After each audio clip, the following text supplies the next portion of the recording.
I'll leave some time for questions as well. So as Kristen mentioned, I am Region Sales Director for VWR, part of Avantor. I have responsibility for Georgia and in Florida. My focus accounts are in pharmaceutical, biotechnology, and industrial customer bases.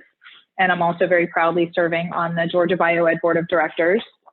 My background is in the sciences, Bachelor's of Science in Biochem, Master's of Science in Teaching Chem, as Kristen mentioned. My graduate research was very focused in the marine biotechnology, biochemistry space.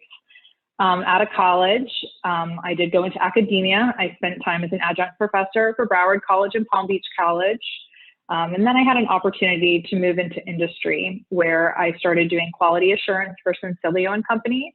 It's at the time, it was a contract pharmaceutical lab for FDA compliant environment. I spent time in lab operations management for Lupin, where we started up a Center for Excellence for R&D for inhalation pharma, so thinking like inhalers, for example. And prior to my current role with VWR as a director, I was also a sales representative in South Florida, calling on similar accounts. So as I was thinking about talking to you all today, I really started to try to think back to my early years in the sciences. And, you know, what were kind of the seeds that were planted for me that got me kind of on my journey. And it's funny, the very first thing I thought of was this like 4th grade science fair project where I did a chromatography experiment with food coloring. And it's just like the first thing that popped into my mind as I was coming to speak to you all.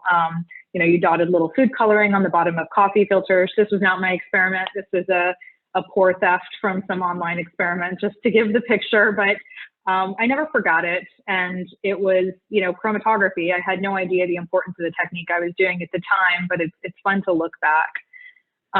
Another data point that kind of stands out to me in my history was a place where I had a very nice hands-on immersive experience called C Camp. And the reason I bring these 2 items up is just, I think really all of this would have been lost in translation if I were in a classroom reading from a book. It's that hands-on experience, the laboratory, you know, that we do with the students. And for me at C Camp, where it just really resonated and seeded a passion for me in the sciences, particularly in marine science. You know, we could hold the starfish and let them walk on our hands. We got to study the different invertebrates and the different corals, got to learn all about the plants and the ecosystem there. And as I think back about that, you know, it was just that hands-on experience that really stuck with me so well. My graduate school, as I mentioned, was in marine natural products chemistry. I found a lab that was doing marine science work where they would go scuba diving to collect their marine samples and then bring them back to the lab for processing. Dr. Russell Kerr, who's a great principal investigator that I worked with. And one of the techniques we would use in the lab was filling micropipettes with silica gel and then taking our marine extracts and running them to separate fractions before putting them on HPLC. So it was kind of like a little crude chromatography prep before doing HPLC work.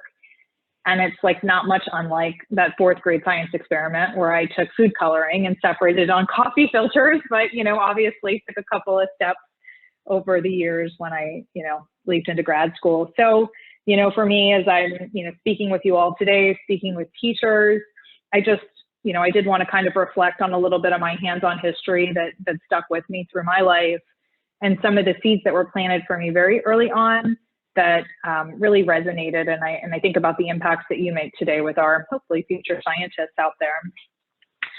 So that's enough about me. A little bit about my company, VWR, part of Avantor. Our mission as a company is that we set science in motion to create a better world. And I think today this is really more important than ever. Science is, you know, I hate for the reason, but science is so front and center right now with humanity, with the world, with the pandemic that's going on. And it's a beautiful thing to be a part of the solution. We're involved with every modality for COVID vaccines or COVID therapies. We manufacture raw materials that go into the vaccines. We manufacture chemicals that are used in the testing. We distribute supplies that support the testing or the manufacturing of those supplies. And, you know, just being part of the solution and having that purpose is so very important. Our company is agile. when I interview candidates, one of the main things I like to talk about is how agile we are and how we are quick to make changes when we see our industry changing. So if our scientists are changing, science is constantly evolving, the business is constantly evolving in response to that, and we need to be able to evolve along with it. At the end of the day, we're serving science to continue to be relevant and to support customers in the sciences. Oops. So our company is fairly large. We are in over 30 countries. We have over 200 locations for manufacturing, distribution, and sales. We employ over 12,000 people across the globe. Our business segments that we serve are pretty diverse. It's really anyone who's interested in sciences. So education, such as yourselves, government facilities, biopharma space, aerospace industries. We work with the Lockheed Martins of the world. It's just interesting to see where all the different places in our world that science touches. Our product lines that we support are really broad as well, from chemicals to equipment, instruments, services, plastics, really just a broad offering, both as a distribution partner, where we work with different companies that manufacture to bring to the market, as well as our manufacturing itself. So we like to focus on our customer workflows, and that's become very important to us as well, because I think some of the businesses out there who are serving the sciences might be focused on one pipette tip, one balance. But the reality is the needs of the scientists are typically much broader than that. There's products that they need to do their work upstream and downstream of that one item. So we try to be very workflow focused, and you'll see right in the middle, chromatography is there, as well as HPLC, LCMS. And chromatography is a focus for our organization, not just as a distributor, where we work with our manufacturer partners to bring products to the scientists, but also as a manufacturer. We now manufacture HPLC columns, and we manufacture solvents that are supporting that chromatography as a mobile phase to move, your product through a chromatography matrix. So, we're very heavily invested in HPLC. It's part of a focus for our new product introductions as well. So as I speak to you all today, just the importance of that technique in our current world, and as a company, we see that to continue to be relevant in the days ahead for companies and scientists. I'm going to focus the rest of our conversation really on chromatography specifically. So let me kind of take a step back and speak about chromatography. I'm sure you all know basics, so I'll try not to bore you, but I did want to just level set and make sure we're on the same page and, talking about the same beast here. So very basic, what is chromatography? Chromatography is a technique to separate very similar compounds. So when you think about two different substances that have great differences between them, it's easier to separate them. So you see a picture on the top left here of a separatory funnel, for example. A separatory funnel can exploit the difference between an aqueous and an organic solution. You got oil and water, you mix them up, at some point they separate, and you can separate them out. So you can use that to separate. You see a centrifuge on the top right. If you have a mixture that might have some solid material in suspension with a liquid, how do you separate those? You spin the heck out of it. The solid goes to the bottom, the liquid stays to the top, right? With chromatography, we're going after compounds that might not have such obvious differences. Maybe they're both liquid, maybe they're both organic in nature, but how do you exploit the minor differences between them to separate them out into their individual components? And that's what chromatography helps us to do. And there's different types of chromatography. Thin layer chromatography at the top, kind of like a fourth grade food coloring science experiment. You put the little dots on the bottom, the liquid brings it up, hopefully in something a little bit more sophisticated than a coffee filter, and you can separate it out into its individual parts on the plate. Size exclusion chromatography will exploit size differences by the rate that they move through a matrix. So you see the columns there with different particles, and you can see the particle sizes. Depending on the size, they move through that at different rates. Some get held up in the matrix, and some come out first, second, and third, and that's how you separate using size exclusion. Gas chromatography is also pretty popular in our customers. They use that a lot for residual solvent testing, for example. And in gas chromatography, you're using a gas instead of a liquid as a carrier through the matrix to separate your compounds of interest. And then last but not least, on the bottom left is HPLC, high performance liquid chromatography. And this is bar none the most popular form of chromatography that we see used throughout market segments, throughout the industry, probably the most marketable from a career standpoint as you think about young scientists and what they need to be well versed in, what kind of interview questions they would be asked. I'd be surprised if HPLC wasn't front and center for a lot of people. So I'll probably focus the rest specifically more on HPLC for the rest of this presentation. So an HPLC overview, I grabbed an old slide with VWR, so I think they look a little bit better now. This might be a little old, but I grabbed it for demonstration purposes. You have the instrument in the center, and you basically have a starting mix that you're trying to separate. So off to the bottom right there in green, a starting mixture. I think oftentimes in industry, it's much smaller sample sizes. This is a larger sample size. And that's going to get pulled through the equipment by a pump through that column to separate the compounds and the components of interest at different rates. Off to the far left, you see those big 4-liter solvent bottles. I think they're 4-liter, maybe they're 2-liter, big solvent bottles. And that's used as the mobile phase to pull your samples through that column. And your column matrix and your solvents are specifically selected to optimize that separation in the column. And it really just depends on the nature of what you're trying to separate as to what you need. They come off the other end at different rates. You see a graph at the top left of the slide, times on the x-axis, the signals on the y-axis.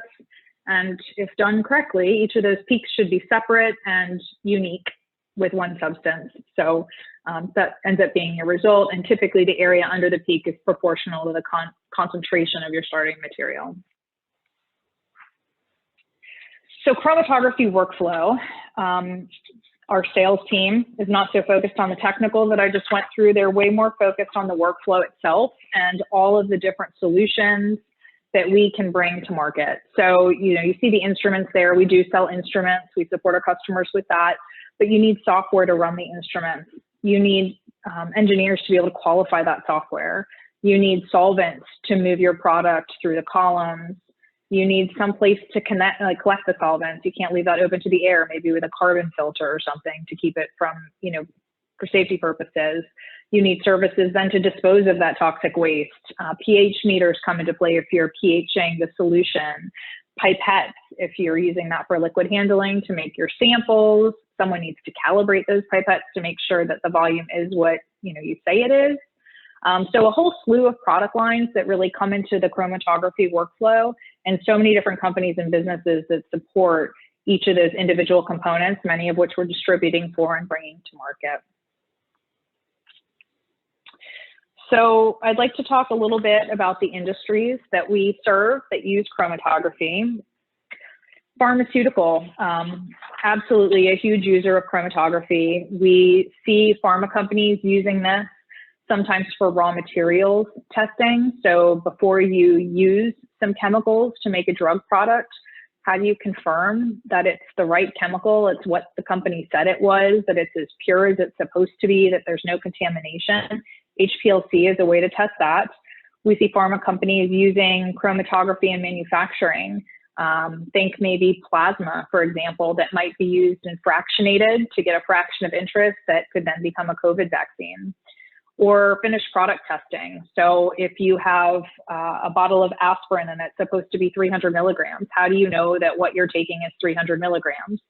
Drug companies use chromatography to test every lot of material that's manufactured. They test not only that you have content uniformity from one pill to the next, but if you blend a whole bunch of them together, that you're landing right at that 300 milligrams or whatever the label claim is. They use it for stability testing to set expiration dates on drug products. How do you know it can last for 4 years? Well, you got to check it 4 years later and make sure it's still working, right? So those are some areas that we see it in pharma, and we're working with 10 of the top 10 biotechs and pharma companies in the world. Healthcare is a huge industry for us as well. Toxicology is probably the largest contributor to chromatography in this space. If you think of people who might go to drug rehab centers, urine testing every day, Chrome is used to test for drugs of interest in those types of patients. And that was a really large booming industry probably about 3 or 4 years ago, where we saw an incredible number of HPLCs being sold and customers popping up using these types of products, hiring, expanding their facilities. There was a really big boom in it a couple of years, so it's really interesting.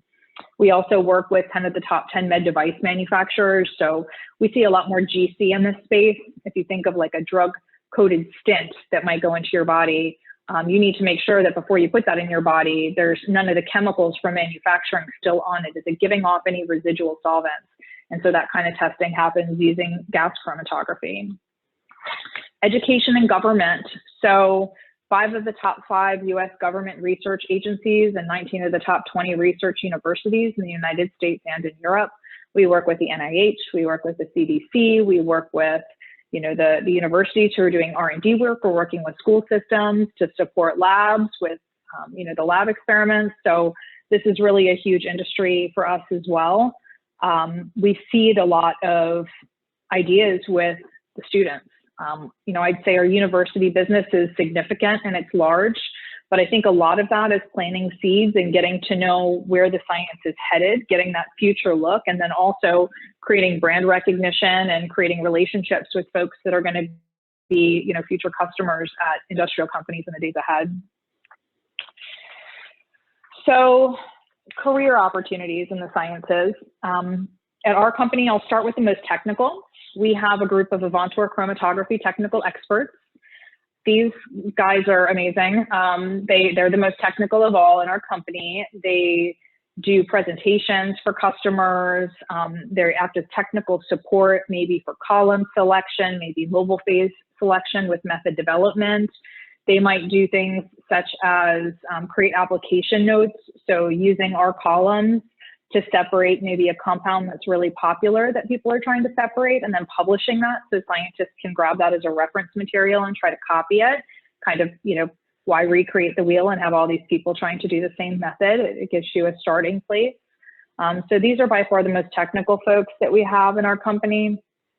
Peeling it back another layer, on the sales side, on the VWR side, there's a group of analytical chemistry specialists. And we have 9 across the country, as well as my counterpart, Nathan Imus, who's the region director overseeing this team. This team is considered kind of the subject matter experts in the field for chromatography. So they'll work directly with the customers in a consultative fashion, as well as supporting our sales representatives with the technical nature of the sale. So we have account managers who cover so many different products. They really become jack of all trades. But we really do need subject matter experts who can help customers with product selection, technical support to some degree. They'll pull in the tech team as needed as well. And this is kind of our go-to in the field. Bill West supports us in Georgia and in Florida.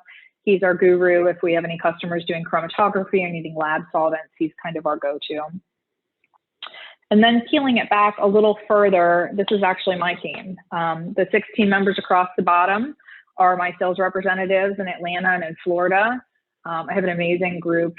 They have a pretty diverse background. Some of them came from the sciences, like Brent worked for the NIH before he came to me. Some of them came from business. Carolina was in international business before she came to me. So it's a very diverse group, but we typically do look for people who have a technical or scientific background. We do love that, or we look for people with a strong business background and we kind of fill in the gaps.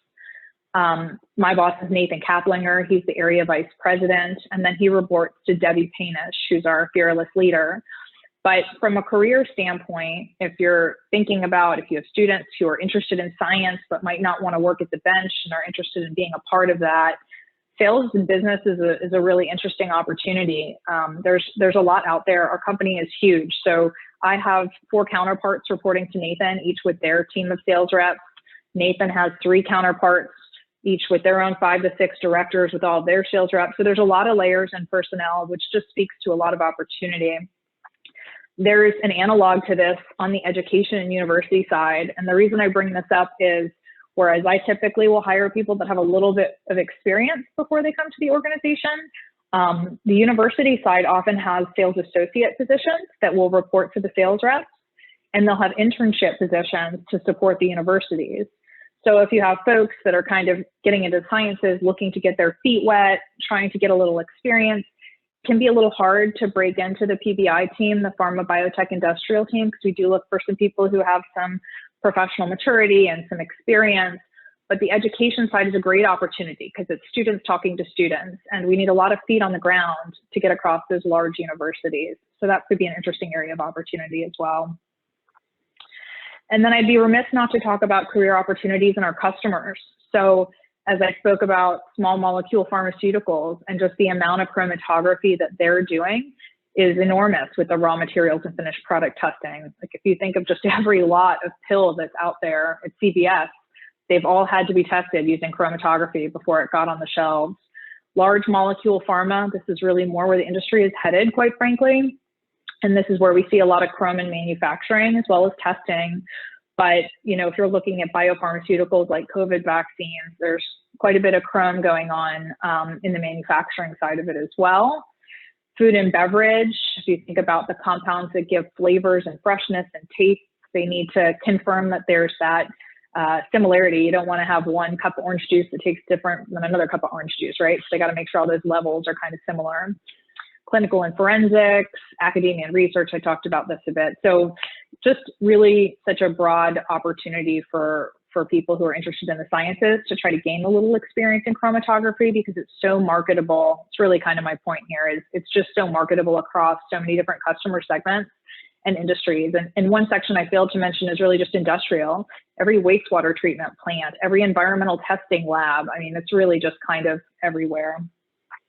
And then last, before I came here today, I asked my team, the 6 team members on the previous slide, like, hey guys, real quick, send me just a quick email of customer job titles that use chromatography at your territories and what kind of a company they work in. And, you know, within a couple hours, I got this back. And it's not meant to be anything specific. It was very quick, back of the napkin kind of stuff, but I just wanted you all to see the breadth of job titles and things out there that we're working with and interacting with every day that require chromatography experience, or that might really need, even if it's an entry-level position, having some experience of that in your resume or some exposure to be able to speak to and navigate an interview could really give you a leg up in the hiring process.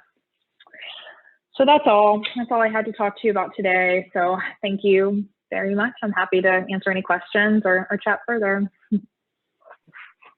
Thank you, Stephanie. Oh my gosh, that was so full of great information. If anybody has any questions, feel free to just unmute and jump in, but also you're welcome to put them into the chat. One of the things I noticed that you said, first off, from your background, was your time with quality assurance and so QA or quality control. Both of those positions are in high need of employees even right now. I don't really see that going away, because quality is not an issue that goes away, but good quality stuff is an issue. Speaking to that, where along the lines of your career did you start in, and I can't remember, is it QA, QC, you start in quality control and move to QA, or is it the other way around? And what would you kind of advise this group of middle and high school educators to maybe incorporate or into what they do, or to tell their students about career opportunities in QA or QC? Yeah, that's a great question. And I think it's great to hear that that's such a booming area. I mean, we do need quality in all of our products, and the more drugs and products we put to the market, the more we need to regulate that, right? Just to keep people safe. So for me, I had an opportunity through people that I worked with in graduate school that helped me to break into that field, and also just an interest in kind of the technical writing and the level of detail orientation that was associated with it. But if I think to your specific question about, you know, what could you incorporate into an education plan that might give people exposure to that, let them kind of plant some seeds, or, you know, give them experience to speak to later in the interview process, I think 2 things really come to mind for me. The first is technical writing, because not all writing is the same. And in sciences, we don't always do as much writing as we do experimenting. And yes, we have scientific write-ups, of course, but being able to do technical writing is so important to be able to critique somebody else's technical writing. So I think that might be an interesting area for students to learn about.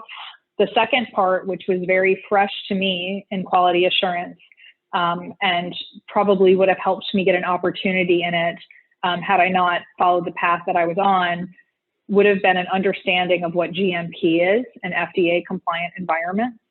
It's, as I interview people, for example, for my roles, I'm looking for people who understand what that means, if possible.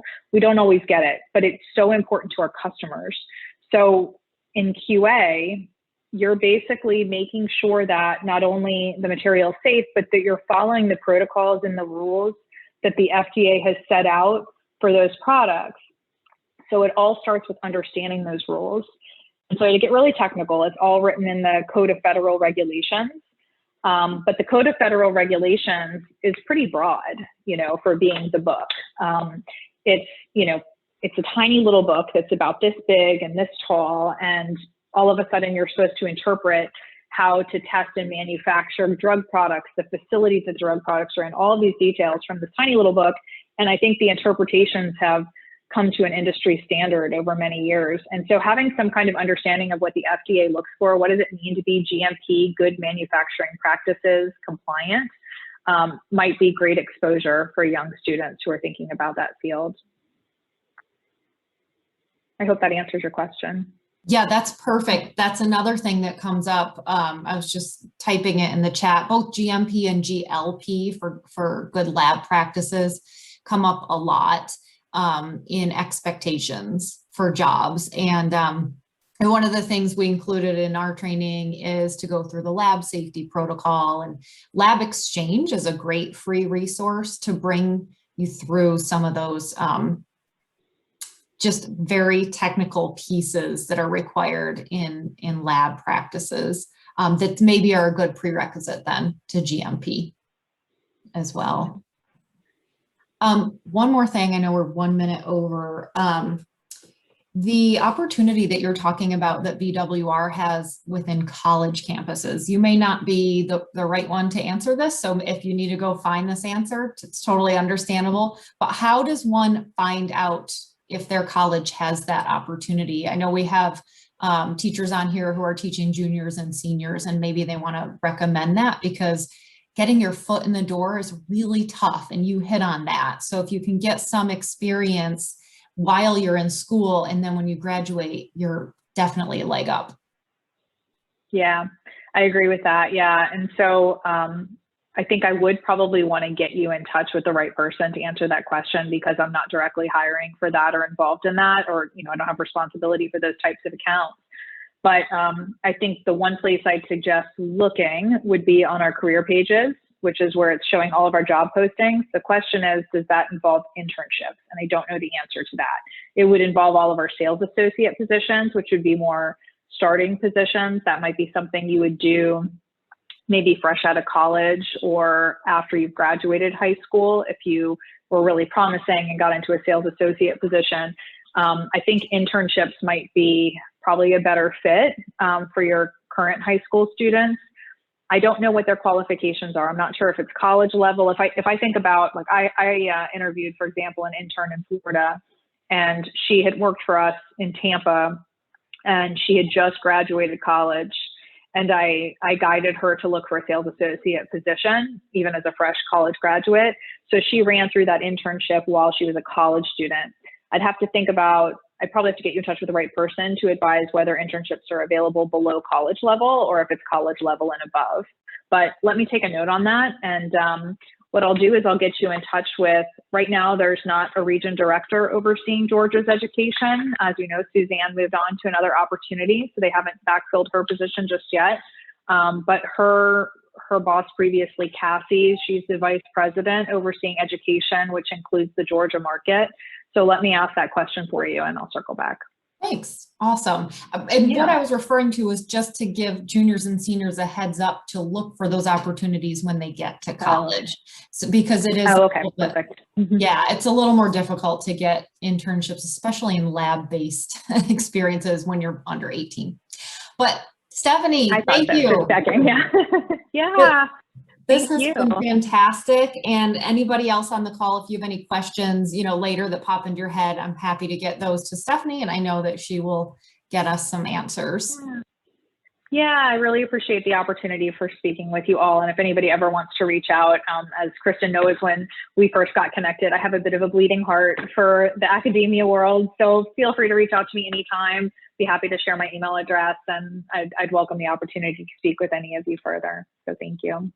Thank you. You're welcome to stay on or you are welcome to pop off. No judgments either way, but thanks so much. And I'm going to hand it over to our master instructor, Elizabeth Proctor.